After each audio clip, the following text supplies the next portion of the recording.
Hi everyone, it's Nick. Welcome back to my channel. Okay, in today's video, we're gonna be talking about my 6 home reno regrets. These are the 6 things that I did when I renovated this apartment that I regret, mistakes I made. Now I know what you're thinking, but Nick, you're never wrong, and your advice is so on point, and so how could you possibly have made a mistake when it comes to designing your own home? First of all, I appreciate that, you're sweet to me, but actually I have made mistakes before, and that's what I wanted to share in this video, because I wanted to do it because number one, I want you to see that there's nothing wrong with making mistakes. We're all learning, whether you have been doing design for a very long time, or you're a person who's just starting out, or you're just a YouTuber sitting in your living room doing whatever the hell this job is. You know, we all make mistakes, and that's okay. And also, don't make these same mistakes in your own home. There's some lessons here so that if you ever renovate, or just maybe you're redecorating your place or whatever, these are just mistakes that I hope you don't make either. So let's get going. Okay, with Black Friday fast approaching, I know you're all looking for deals, and that is why I'm really excited to talk about today's sponsor, which is Fable, one of my favorite companies. As you all know, I have all their products. I rave about them. I love them all so much, and they're having a great sale for Black Friday on right now.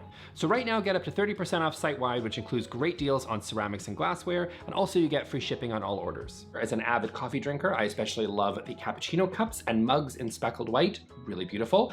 They are cute, and they help sort of curate the right ambiance in these cozy, moody fall and winter mornings. The glassware set and rock glasses are also impeccable and very durable, making them perfect for hosting this holiday season. So make sure to act soon on these ones. These ones are also on sale. And due to limited stock, I highly encourage you guys to shop now. Take advantage of the sale to ensure you're ready to host this holiday season, and that everyone on your gift list is accounted for. Fable's Black Friday sale is from November 10th to the 27th with limited stock. So click on the link in the description or down in the pinned comment and go check out my favorite items from Fable, and also to access those amazing Black Friday deals. So thank you, Fable, for sponsoring this video and for making gorgeous products that I use every day. Now let's get back to the video. Okay, first up on my list is gonna be my jetted tub in my bathroom. So I renovated the bathrooms a few years back before the channel. And my contractor was like, hey, we got a great deal on this bathtub, but it's a jetted tub. It's like wouldn't that be fun? And I don't like taking baths, so I don't know why I said yes, but I was like, sure. I mean, I'm not gonna use it, but if it's a good deal, I mean,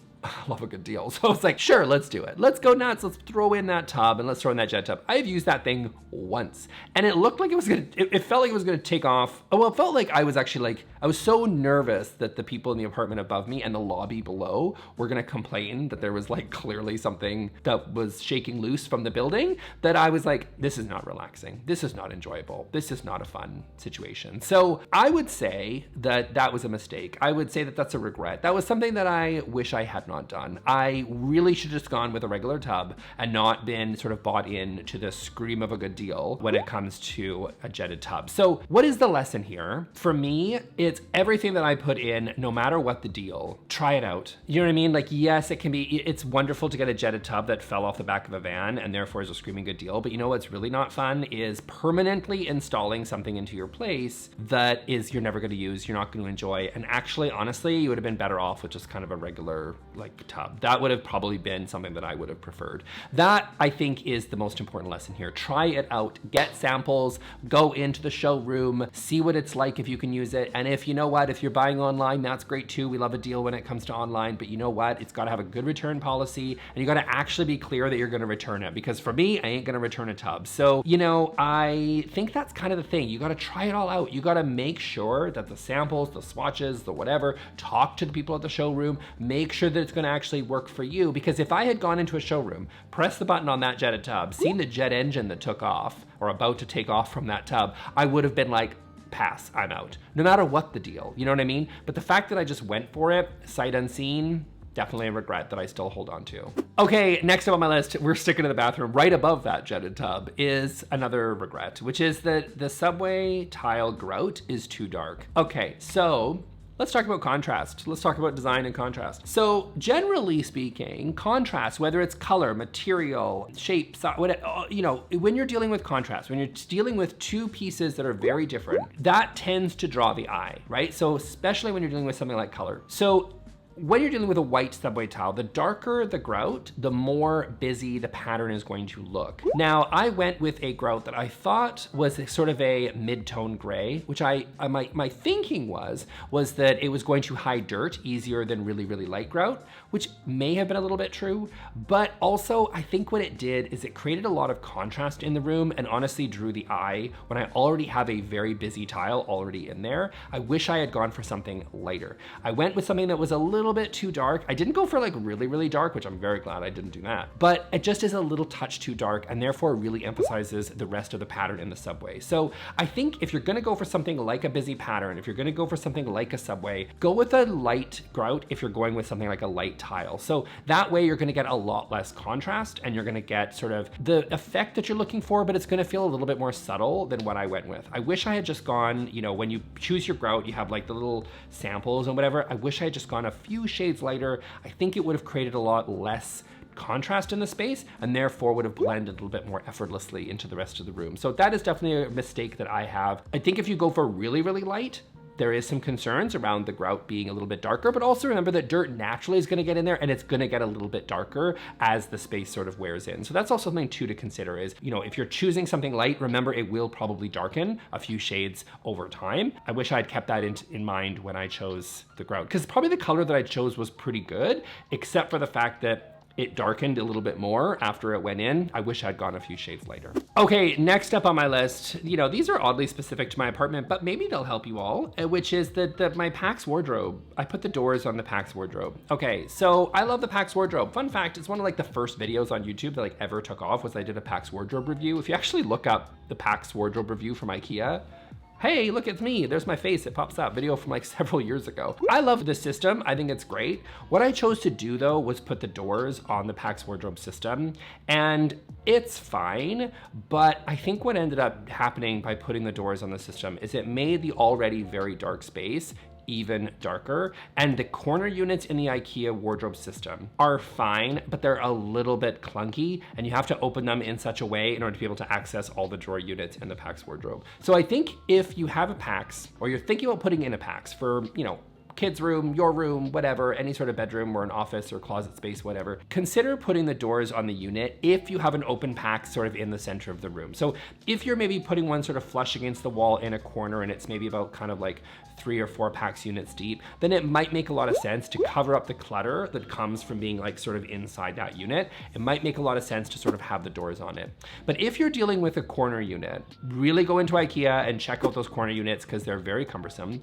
And I would really second guess it if you're going into something like a smaller walk-in closet, which is what I have, because the smaller walk-in closet makes it a really tight fit and it just doesn't make usually a lot of sense to put the doors on. I probably would have been better off having no doors on the unit, and I would have had a lot more light in the closet, as well as been a lot easier to keep the space a little bit more organized and actually see what I'm doing and see all the clothes that I have. As it is right now, it's just a very cumbersome system. I wish I didn't put the doors on the unit at all. Okay, next up, building on the Pax Wardrobe, a second regret, which is maybe might make sense for you no matter what your closet system, which is I wish I invested in higher quality lighting in my walk-in closet. I have mentioned in several videos about the importance of lighting in a bedroom and in a walk-in closet, and now you know why, because I have bad lighting. Yes, that's right. I'm a person who is a hypocrite who goes on YouTube and says you should have good lighting in your walk-in closet, except I have crappy lighting in my walk-in closet. And honestly, if I were here for longer, I probably would put in a more dedicated system to get beautiful, amazing, gorgeous lighting in my walk-in closet. As it is right now, I have the dinky little IKEA lights, which they will sell you.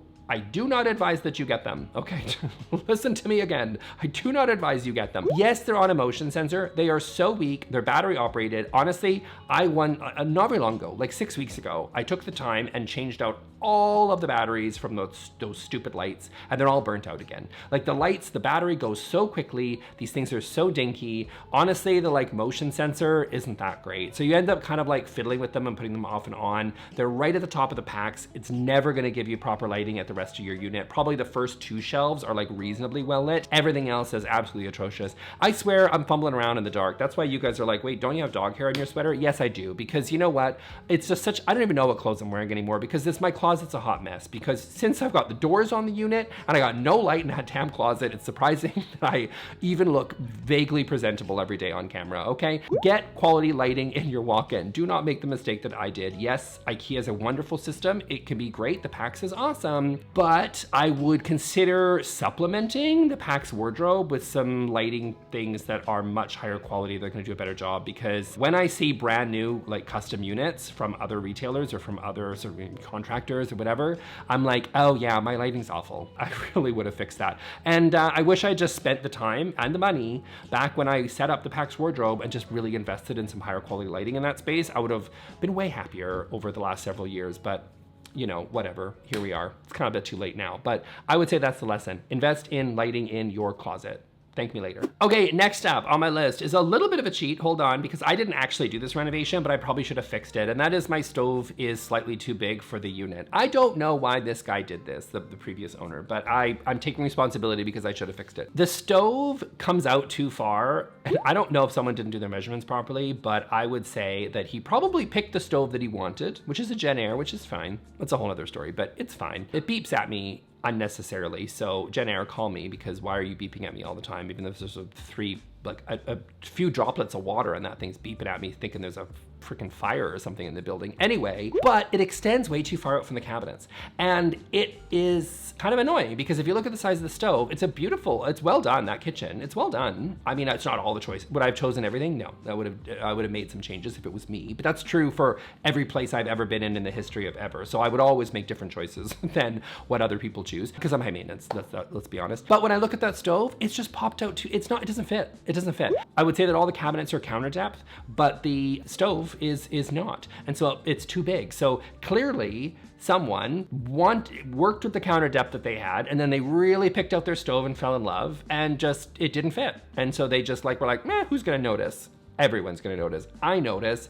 It's too big. So what should I have done? Well, I mean, it's not that I wouldn't have bought the place as a result. It's a beautiful place. That's not really it. And it was a brand new stove. So I made the judgment call, which was, well, the stove doesn't fit, but it's a new stove and it's a nice stove. So I should probably keep it. In hindsight, you know, it bugged me so much. Maybe I should have done something about it, but you know, here we are. I guess it's a bit too late now, but lesson learned. If you have something in your house that you absolutely hate, that you've inherited from somebody else, if it bugs you on day 1, it's going to really bug you on day 1400. So consider that before when you're making your decisions. And if you are shopping for a stove, buy the stove that fits the countertops you have, not the countertops you want, okay? Because you have the cabinets, you have the countertops that you have.